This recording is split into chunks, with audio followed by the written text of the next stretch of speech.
Apa rawani? Lah enten apa? Lah hubungane apa ning aku? Wong kok ra sembodo.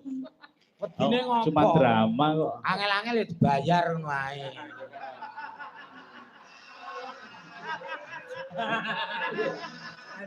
Iya mati. Lah piye? Ha timbange omah rene. Oh iya rene padha rene. Aku lak tuku. Mas. Mas Bagong. Mosok sampean ki wong wedok kok ya urus kon bayar ki lho. Lah saya lah nek emoh. Lah kok malah mbok tawak-tawakke ki lho. Lah ya ora apa-apa wong ya. Apa? Wong jenenge kanca kan ya persahabatan ya Pak ya. Sahabatan. Wong bal-balane ning persahabatan kok kanca ora. Malah mulane bojomu sing pertama kali ya dipek kancamu ya ora apa-apa persahabatan ya. Makanya tak sedakohke. Sing rambut apa ki maksud apa ki lho? Aja meneh kok bodho lho. Dik iki lho malam minggu omah kowe tak obok. Apa? Kebakaran ngono. Tenan to. Nggih, Pak. Ya sih. Sing nembang Mbak Riri. Nah, ini no. Rik Duit ke Kang Mas. tombo kangen Dalam mbok bilih jejer. jumeneng. Hmm. Lah jejer karo siramun lho, Pak. Monggo Mbak Riri parno duit Pak kalian Dokter, Kang Mas kula. Pak Dokter. Nggih, Menika Pak Tumiono ugi nyimak lumantar streaming, Pak. Masya Haji Allah. Tumiono. Sugeng kula katur, Bapak. Nggih, bekti kula mugi kunjuk datang Ketua Pepadi Nasional. Dananipun Bapak Insinyur Haji Tumiono. Jejer ya serasi Ya ngono. serasi Niki rencang-rencang seragen sami semangat Nggih. wonten Bapak kula Pak Lho, lah ya serasi Pak to. Juyadi. Nek tenan ngono. Mbah Iki kaya Pak Sudirman. iki anilo. Nggih. Mangke Pak Cimanto sampunipun menika. Monggo. Kula riyen iki nggih. Nggih. Saben dina mangan jroning sepi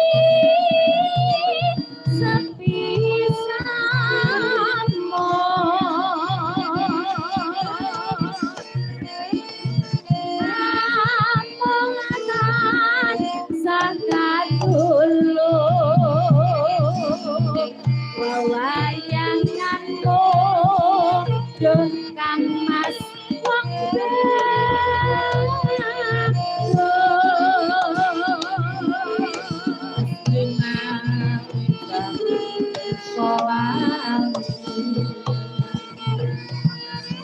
Saya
Tenan lho, Pak.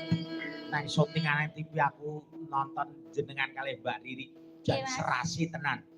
Kaya putune arep periksake mbae. ora iki kancaku kok ya. Orang keputu karo bayi. Lho, iki kancaku. Lah wong wis Ya, Kang tuwa kok Mas, celuk ya. Mbak. Betul ya. Tapi nek niki direkam memang ya jan jos tenan. Lah nggih, saya Karakter suaranya mantap. Lah asline pertama gini iki sing nembang. Nggih. Nggih. Tahun 2005 ya Kang Mas ya. Tahun 2005 zaman awake dhewe iki jek enom ya. Mas. Jek mriki aku jek ora ada gondrong sampe maki ya. Nggih. nimbang ana katresnanku jaman karo Saiki ra iso kemagi deh.